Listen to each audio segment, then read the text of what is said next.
The library smelled exactly as it had when I was a little girl, a mix of dust, old paper, and polished wood.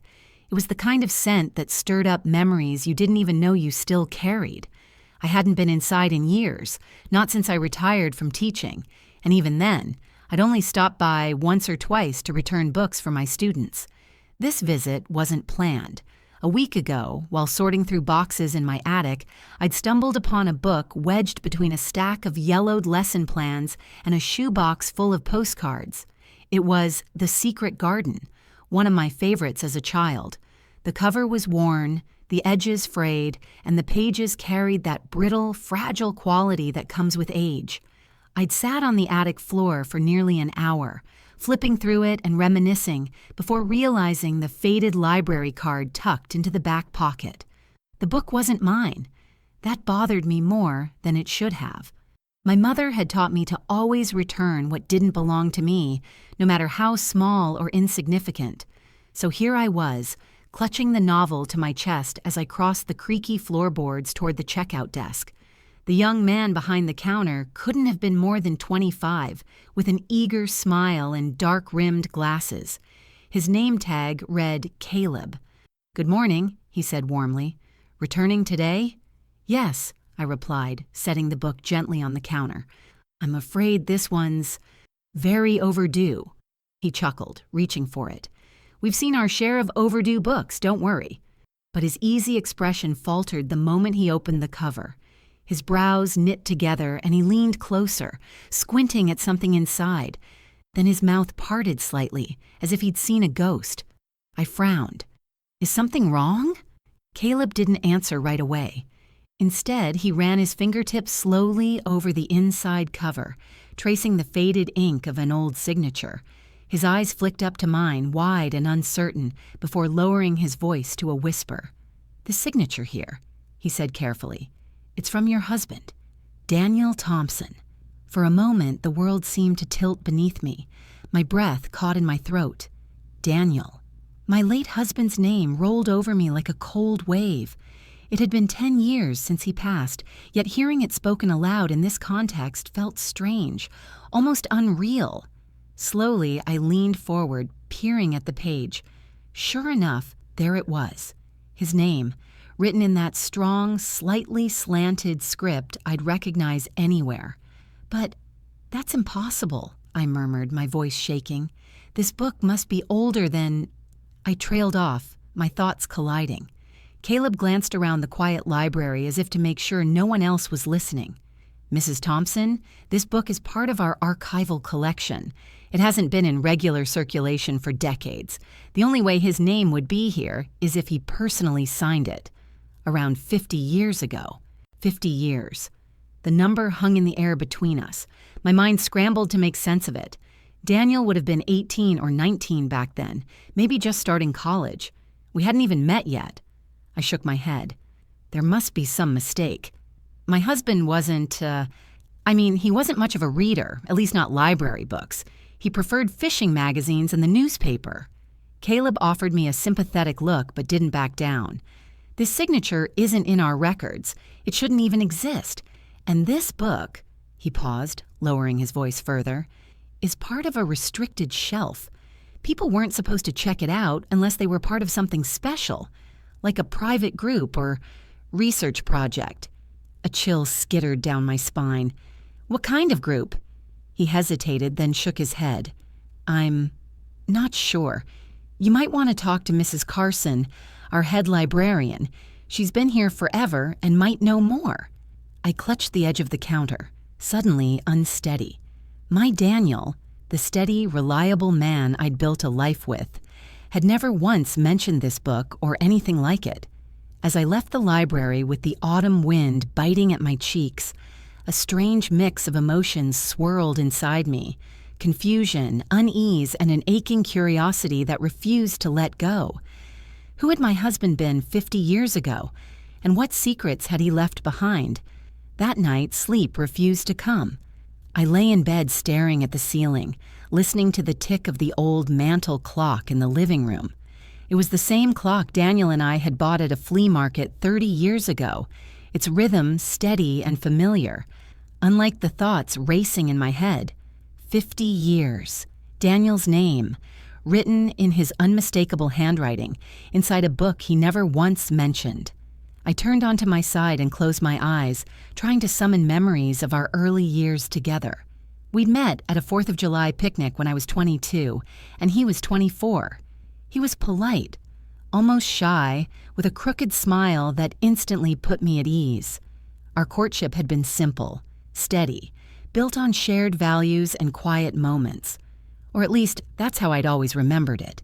But now, a flicker of doubt crept in, unbidden. Daniel had been a good man, devoted, dependable, hard-working. Still, there were moments I'd brushed aside back then, thinking they were unimportant. The nights he'd gone for long walks without explanation, saying only that he needed to clear his head. The old weathered box he kept locked in his workshop and never let me open. The letter that arrived one spring, addressed to him in neat handwriting, which he'd read silently and then burned in the fireplace without a word. At the time, I hadn't pressed him. I'd trusted him. That's what marriage was supposed to be. Trust. Now those memories felt different. They nagged at me like tiny splinters under my skin. By morning, I couldn't take it anymore. After a hasty breakfast, I dug through the closet where I kept Daniel's belongings. Most of his things had been donated after he passed, but I'd saved a few boxes of keepsakes, his fishing gear, a handful of shirts that still smelled faintly of his aftershave, his journals, though they were mostly filled with grocery lists and notes about the lawnmower. At the bottom of one box, beneath a tangle of old neckties, I found something that made my breath hitch. It was a photograph, yellowed with age and curling at the edges. Daniel stood in front of the very same library I'd visited yesterday. He was young, maybe 19 or 20, wearing a plain white t-shirt and jeans. But it wasn't just Daniel in the photo. There was a woman beside him. I didn't recognize her. She was striking, with dark hair pinned back neatly and a determined set to her jaw. Daniel's arm was draped casually over her shoulders, and they were both smiling at the camera as if sharing a private joke. My hands trembled as I held the picture. Daniel had never mentioned this woman. Not once. "Who are you?" I whispered to the empty room. I stared at the image for several minutes, my thoughts a jumble of jealousy, confusion, and grief. A part of me wanted to slam the lid on the box and forget I'd ever seen it. But another part, the part that had spent decades teaching curious children to seek answers, refused to let go. I slipped the photo into my purse, grabbed my coat, and drove back to the library. Caleb was behind the counter again, sorting a stack of returns. When he saw me, his expression shifted from polite professionalism to mild surprise. "Mrs. Thompson, back so soon?" "I need to speak with Mrs. Carson," I said, trying to keep my voice steady. His eyebrows rose. "Ruth? She's in her office, but—" His words trailed off, and something unreadable flickered across his face. "She's been here a long time, knows everything about this place. If anyone can help, it's her." I thanked him and made my way down a narrow hallway to a small office tucked behind the reference section. Mrs. Ruth Carson sat at a cluttered desk surrounded by tottering stacks of books. She was well into her 80s, with snow-white hair pinned in a bun and sharp blue eyes that missed nothing. "Mrs. Thompson," she said when I introduced myself. "Daniel's wife, yes?" The way she said his name sent a shiver down my spine. "Yes," I said carefully. "I found something yesterday that, well, I was hoping you could explain." I placed the old book on her desk. Ruth opened it, her expression impassive at first. But when her gaze landed on Daniel's signature, a flicker of recognition crossed her face, quickly masked by a polite smile. "This is quite old," she murmured. "From another time." "Did you know my husband back then?" I asked. Ruth hesitated, her fingers tightening slightly on the book's edge. "I knew many young men who came through here. Daniel was kind, passionate about certain causes." "Causes?" I pressed. She closed the book with a soft thud. "Some stories, Mrs. Thompson, are better left on the shelf." The words hung heavy in the air. I wanted to demand answers, but something in her tone, a mix of sorrow and warning, held me back. As I left the office, frustration gnawed at me. Ruth knew more than she was saying. Caleb knew something too, though he hadn't admitted it outright. One thing was certain. Daniel's past wasn't the quiet, uneventful story I'd always believed. And whatever secrets he'd kept, they were buried deep. Here, in this very library. By the next morning, my determination had settled into something sharp and unyielding. Ruth Carson's cryptic words wouldn't leave my mind. Some stories are better left on the shelf. What did she mean by that? And why had she looked at Daniel's signature with such recognition? And fear? I knew Ruth wasn't going to hand me the truth willingly. If I wanted answers, I'd have to dig for them myself. The library was quiet when I arrived, the kind of quiet that feels almost sacred. I wandered through the stacks, pretending to browse while keeping an eye on Caleb behind the counter. He seemed distracted, glancing toward Ruth's office every so often, his jaw tight. The building itself had an old-world charm, high ceilings, arched windows, and creaky wooden floors that told their own stories with every step. I paused near a display of local history books, scanning their spines for anything that might hint at Daniel's past. One slim volume caught my attention. Cedar Grove, A Century in Words and Pictures. Cedar Grove was our town, and this book chronicled its milestones, parades, new businesses, even scandals. Flipping through its pages, I stumbled upon a grainy black and white photo of the library taken in 1975. A small caption beneath it read, "Community gathering following the mysterious disappearance of library property and protests against town leadership." My pulse quickened. Missing property, protests. The year matched the timeline Caleb had mentioned, around 50 years ago, when Daniel's signature would have been written. I checked the index and found a brief passage about the incident. According to the text, a library ledger had vanished, causing quite a stir in town at the time. The ledger supposedly contained names of individuals involved in a local activist group that opposed certain policies during the Vietnam War era. The article was vague, almost deliberately so, but one line stood out. Several individuals left town abruptly in the months following the ledger's disappearance, and the matter was never fully resolved. A chill ran through me. Had Daniel been one of those individuals? The more I read, the clearer it became that this was no ordinary missing book. That ledger had been a record. List of people who stood against powerful figures in Cedar Grove. And now, 50 years later, it was as though the whole town had agreed to pretend it never existed. That evening, just as the autumn sun slipped below the horizon, my phone rang. "Maggie?" The voice was soft and trembling. It was Ruth Carson. "Mrs. Carson, are you all right?" I asked, startled. There was a long pause. Then, in a whisper, Ruth said, "I've been thinking about your questions. About Daniel. There's something you need to see, but it must stay between us."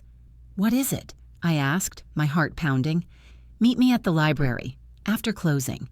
Before I could ask anything else, she hung up. I arrived after dark, the parking lot empty and shadowed. Ruth stood by the back entrance, her thin frame hunched against the cold. She ushered me inside quickly, locking the door behind us. Without a word, she led me through a maze of narrow hallways and dusty storage rooms. Finally, we stopped before a tall shelf crammed with outdated encyclopedias. Ruth reached for one, tugged it forward, and revealed a hollowed-out space behind it. My breath caught as she pulled out a slim, leather-bound book. Its cover was cracked and faded, but I knew immediately this wasn't just any book. "The Ledger," Ruth said, her voice barely audible. She handed it to me with trembling hands. I opened it carefully, my fingers brushing over the delicate pages. Inside were dozens of names, each written in neat, careful handwriting. And there it was. Daniel Thompson, inked in bold strokes. But he wasn't alone. Just below his name was another, Eleanor Price. I froze. The woman from the photograph. "Your husband was involved in things you never knew about," Ruth said, her voice thick with regret. "This ledger, it was dangerous. People disappeared because of it. Good people." I looked up sharply. What happened to Eleanor? Ruth's eyes glistened. No one knows for certain. Some say she ran away. Others... She trailed off, shaking her head. Your Daniel helped hide this ledger to protect the people on it. But it came at a cost. The room seemed to close in around me. My husband, my steady, dependable Daniel, had been part of something secretive, maybe even dangerous. The book in my hands suddenly felt heavier, as if it carried the weight of all the lives it recorded. And for the first time, I wondered if the truth about Daniel was something I truly wanted to uncover. I didn't sleep at all that night. After Ruth slipped the ledger back into its hiding place and locked the storage room, we parted ways silently. She'd promised to keep it safe, but her expression told me she feared that even now, 50 years later, someone might come looking for it. As I drove home, my hands gripped the steering wheel tightly, my mind a whirlwind. I had held in my hands proof that Daniel was part of something larger, something secretive and dangerous. And Eleanor Price, the mysterious woman in the photograph, her name sat there, etched in the same fading ink as Daniel's. I had spent my whole marriage believing Daniel was a man who avoided drama and conflict. Now I couldn't tell if he had been a hero or a liar. By morning, the weight of unanswered questions had become unbearable. I decided to do what I'd always done as a teacher when faced with a puzzle: start with what I knew and expand outward. Daniel had grown up in Cedar Grove. There were people here who'd known him long before I entered his life. If there were pieces of his past scattered through this town, I would find them. I started with Helen O'Malley, our former neighbor. Helen was in her 70s now, sharp as ever, and she'd lived on Cedar Grove's north side her whole life. "Daniel," she said when I brought him up over coffee at her kitchen table. "Oh, he was a fine young man. Polite, hardworking, helped me fix my porch steps once, back when he was just a boy. Did you ever hear about any groups he might have been involved with? Around the library, maybe?" Helen frowned, stirring her tea slowly. There were always groups back then, young people with big ideas about changing the world. Vietnam, civil rights, all that. Some of them peaceful, others, well, not so much. She glanced at me, her voice dropping. There was talk of a protest here in town, something to do with corruption at City Hall, but it all blew over after that girl disappeared. "Eleanor Price?" I asked, my heart pounding. Helen's eyes widened. "You've heard of her?" I nodded, showing her the photograph. Helen gasped softly. "That's her, yes. She was fiery, determined. Got a lot of folks riled up, including Daniel. He cared about her, you know." The way she said it, cared about her, hit me like a stone. "Cared how?" I asked, my voice thinner than I wanted. Helen gave me a long, sad look. "Oh, Maggie." I couldn't say, but when she vanished, he was never quite the same. None of them were. I left Helen's house more confused than ever. For every scrap of truth I uncovered, 3 more questions sprouted in its place. That night, as I sorted through Daniel's old boxes again, a sharp sound broke the silence, the rustle of paper sliding across my porch. I froze. When I opened the front door, the autumn air hit me, cold and sharp. A single envelope lay on the welcome mat, no stamp, no return address. Inside was a scrap of paper with 5 words scrawled in jagged handwriting: "Stop digging before it's too late." My hands shook as I clutched the note. Someone knew I was asking questions. The next morning, I marched straight to the library to confront Ruth. She was in her office, the blinds drawn, her face pale when she saw the note. "This is exactly why I warned you," she said, her voice trembling. "There are people in this town who would rather see the past stay buried." "Who sent this?" I demanded. "I don't know," Ruth admitted, "but I do know this. Daniel wasn't the villain here. He was trying to shield people, to protect them." "Protect them from what?" I asked. Her lips pressed into a thin line. "Money, power, secrets that could ruin lives." Her answer only deepened my unease. When I left the library, the sun had already dipped below the horizon. The streetlights flickered on one by one, casting long shadows across the pavement. As I walked to my car, I couldn't shake the feeling that someone was watching me. Behind me, a figure lingered near the edge of the library's parking lot, too far away to see clearly, but close enough to send fear crawling up my spine. I quickened my pace, fumbling for my keys, and drove away without looking back. Whatever Daniel had been part of all those years ago, it wasn't just a dusty piece of history. It was alive. And now, it was coming for me. Next morning, I sat at my kitchen table with a cup of coffee gone cold, the threatening note lying in front of me like a silent dare. Stop digging before it's too late. The words gnawed at me. Whoever had sent it didn't just know I was asking questions, they feared what I might uncover.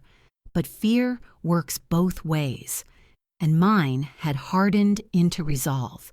If Daniel's name and Eleanor's were side by side in that ledger, then she was the key to understanding who my husband had really been. I needed to know who she was, what had happened to her, and why her name had been buried along with his past. I started at the Public Records Office, a squat brick building with the same peeling paint it had when I was a girl. The clerk, a middle-aged man with a perpetually bored expression, brought me stacks of microfilm and old newspaper archives. Hours passed in a haze of scrolling headlines and faded photographs until finally I found her.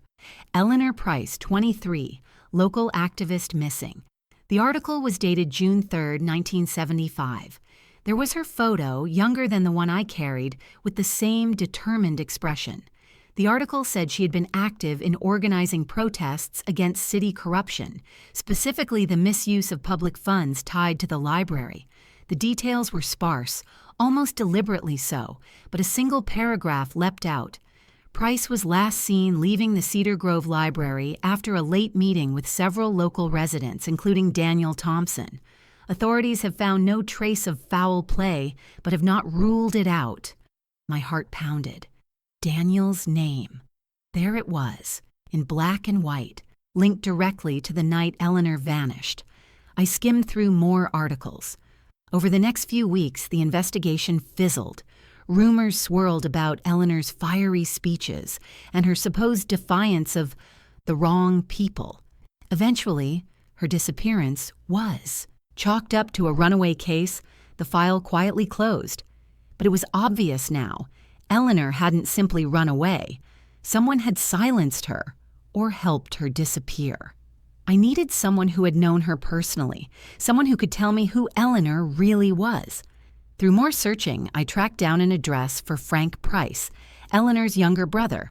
Frank lived on the edge of town in a modest, weathered house surrounded by overgrown shrubs. When he answered the door, he was in his 70s, with a shock of white hair and a wary expression. "Yes?" His tone was cautious. "Mr. Price? My name is Maggie Thompson. My voice caught, but I forced myself to go on. I was married to Daniel Thompson. I think your sister may have known him." Frank's eyes narrowed. "Daniel. Haven't heard that name in a long time." He studied me for a moment before stepping aside. "Come in." His living room was cluttered with old photographs and knickknacks. One framed picture immediately caught my eye. Eleanor standing proudly with a protest sign, her arm slung around Frank's shoulders. "She was my big sister," he said quietly, "always looking out for me, always fighting for what was right." "What happened to her?" I asked gently. Frank's jaw tightened. "We never knew for sure. The cops didn't care. Said she probably ran off. But she wouldn't just leave everything she believed in." His eyes burned with old grief. "Some of us suspected the town's big shots had her killed. She was exposing things they didn't want exposed." "Daniel's name came up in some of the reports," I said carefully. "Did you know him?" Frank let out a humorless laugh. "Know him? They were close, real close. I thought maybe he'd tell me something after she vanished, but he shut down, never spoke of her again." My throat tightened. Close enough that Eleanor's disappearance had scarred him deeply. "Do you think he hurt her?" I asked, barely able to voice the fear clawing at me. Frank shook his head. "No, if anything, he tried to protect her. But when she went missing, he looked like a man who'd lost everything." The words settled over me like a stone. Daniel hadn't been a stranger to Eleanor. He'd cared about her, maybe even loved her, and whatever happened that night had shattered him. As I drove home, night was falling. The streets were quiet, the air heavy with the scent of wet leaves. Halfway down my block, I noticed headlights in my rearview mirror, a dark sedan following at a steady distance. I slowed slightly. The car slowed too. A surge of panic shot through me. I turned down a side street, my heart hammering. The sedan turned as well. By the time I reached my driveway, the car was gone. But the message was clear. Someone didn't just want me to stop asking questions. They were watching me. Bye. The next morning, the sense of being watched clung to me like a second skin. Every creak of the house, every car slowing at the corner, felt like a warning. But instead of scaring me off, it sharpened my focus. I'd learned enough about Daniel's secret life to know that Eleanor Price's disappearance wasn't the story the town had told. If Daniel had cared about her, if he'd risked his name to protect her, then somewhere, somehow, there had to be proof. And proof, I suspected, was still hidden inside that library. I waited until closing hours. Ruth had gone home early, citing a doctor's appointment, and Caleb was the only one left when I entered. "Evening," he said, his tone flat, eyes flicking briefly to my purse. "Forgot something," I murmured, heading for the stacks. His gaze lingered on me, but he didn't move to stop me. The library felt different after dark, as though its walls held their breath. Shadows pooled in the corners, and the old floorboards moaned softly under my weight. I moved quickly through the stacks, retracing the path Ruth had taken me on the night she showed me the ledger. In the storage room, I found the shelf of encyclopedias. My hands trembled as I reached behind them, feeling for the hollowed-out space. The ledger was still there, but this time, there was something else. A shoebox wedged tightly behind the book. Dust puffed up as I pulled it free. I carried the box to a nearby table, my heart hammering. Inside were stacks of old letters, newspaper clippings, and photographs bound together with twine. Some of the papers were brittle, yellowing with age, but the topmost envelope was marked in Daniel's handwriting. My throat tightened as I unfolded the letter inside. "Maggie, if you're reading this, then something I tried to protect has come undone." The words blurred for a moment as my eyes filled. Daniel had written this letter, but he'd never sent it. I forced myself to keep reading. Eleanor didn't run away. She was framed by men who wanted her gone. She uncovered the theft of public funds from the library, funds meant for the town's children, stolen by people who called themselves leaders. They planned to arrest her, ruin her, or worse. I helped her disappear. The ledger was the evidence. Hiding it was the only way to protect everyone on that list. If they find it now, they'll destroy it, and anyone connected to it. The letter ended abruptly as though Daniel had been interrupted. My hands shook. My husband hadn't been a liar. He'd been a protector. And in trying to protect Eleanor, he'd been forced to carry the weight of her disappearance for the rest of his life. The sound of a door clicking shut made me whip around. Caleb stood in the doorway, his expression cold, his glasses catching the dim light. "I knew you'd come back," he said softly. "You should have left it alone." I stepped back, clutching the letter. "You sent that note." His jaw tightened. My grandfather was one of the men on Eleanor Price's list. This ledger would destroy what's left of our family's name. It ends tonight. He stepped closer. I could see a lighter in his hand. "No," I said, my voice breaking. "This belongs to the truth. Daniel died carrying this secret. You can't—" But Caleb lunged for the box. In the struggle, papers spilled onto the floor. The lighter sparked once, twice, then fell from his hand as I swung the heavy ledger at his arm. He cursed, stumbling back. The flame fizzled out against the linoleum. I grabbed the box, clutching it to my chest, and ran. My heart pounded in my ears as I bolted down the hall, past the stacks, through the exit, and into the night air. I didn't stop running until I reached my car. My hands shook as I fumbled with the keys. Inside the box was everything: the ledger, Daniel's letter, the proof of Eleanor's innocence and of my husband's sacrifice. I thought I was chasing ghosts. Now I understood. I was holding a bomb, and the people who wanted it buried weren't going to stop. But neither was I. I didn't sleep that night.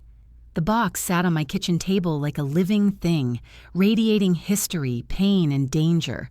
Every time I closed my eyes, I saw Daniel's handwriting, his final words to me. I'd been so wrong about him. For years, I'd mistaken his silence for distance, his long walks for restlessness. Now I understood. He hadn't been shutting me out. He'd been protecting me. By morning, my decision was made. If Daniel had spent his life safeguarding the truth, I would not let it die with him. I called Frank Price first. When he answered, his voice was wary, but when I told him what I'd found, there was a sharp intake of breath on the other end of the line. "Bring it to me," he said, his voice rough with emotion. "Maggie, please. If what you're saying is true, this could clear Eleanor's name." "I'll bring it," I promised. "But it's not just for Eleanor anymore. The whole town needs to know." We met at a diner just outside Cedar Grove, where the waitress knew us both but didn't ask questions. Over steaming mugs of coffee, I laid out the ledger, Daniel's confession letter, and the newspaper clippings. Frank's hands trembled as he read. "My God," he whispered. His eyes glistened. "All these years we thought she was dead. We thought Daniel might have—" He broke off, shaking his head. "But he saved her. He really saved her." "Do you think she's still alive?" I asked quietly. Frank hesitated, then nodded. If Daniel helped her disappear, she could be out there, maybe under a different name. The idea filled me with a strange hope. If Eleanor had lived in hiding all this time, maybe, just maybe, this wasn't just the end of a tragedy, but the beginning of redemption. Together, Frank and I took the evidence to the Cedar Grove Gazette. The editor, a grizzled man named Pete, listened silently as we laid everything on his desk. When we finished, he leaned back in his chair, stunned. "This is going to blow the roof off this town," he said finally. "You understand that, right? People will be angry. Some will try to stop it." "Let them try," I said, surprising myself with the steel in my voice. "My husband spent his life in silence because of these lies. I won't stay silent, too." The article ran 2 days later. Front page, bold headline, 50-year cover-up. Library protest led to secret disappearance. The story spread like wildfire. Old wounds split open as townspeople learned the truth. Some were furious at their long-dead leaders, others at the families who'd profited from the silence. The ledger's release was devastating for Caleb's family. His grandfather's name was there, alongside others who had embezzled funds and threatened Eleanor into hiding. Caleb himself was arrested for obstruction and for threatening me. When I saw him being led out of the library in handcuffs, he didn't look defiant anymore. He just looked tired, as if the weight of generations had finally crushed him. The most shocking moment came 3 days later. Frank burst into my house, his face alight with disbelief and joy. "She's alive," he choked out. "Maggie, Eleanor's alive." My breath caught. "Where?" He handed me a photograph. It was a recent picture of Eleanor, older now but unmistakable. She'd been living under a new name in another state, quietly building a life in anonymity. "She wants to meet you," Frank said, "to thank you and Daniel." The meeting was held in private, in the quiet back room of a church. When Eleanor walked in, I felt my knees weaken. "Maggie," she said softly, tears welling in her eyes. "I never thought I'd get to explain. Daniel saved my life. I wanted to reach out over the years, but it would have put you both in danger." I swallowed hard, fighting my own tears. "He never stopped loving you, Eleanor. Not in the way you might think," I added quickly, "but in the way you love someone you've risked everything for." She nodded, her face crumpling with grief and gratitude. "He was the bravest man I ever knew." We hugged, and for a moment the decades of silence and pain dissolved. The library closed for a week, while the board reorganized and a memorial was planned for Eleanor and Daniel's courage. Ruth Carson quietly retired, finally free of the burden she'd carried. On the day the library reopened, I stood alone in front of the shelf where this journey began. The same dusty scent hung in the air, but it no longer felt suffocating. I ran my fingers over the spines of the books and whispered, "I know now, Daniel. I know who you really were, and I'm proud." Sunlight streamed through the arched windows, warm and golden. I stepped outside, clutching Daniel's letter close to my heart. For the first time in weeks, the air felt light, and the shadows of the past no longer seemed so dark.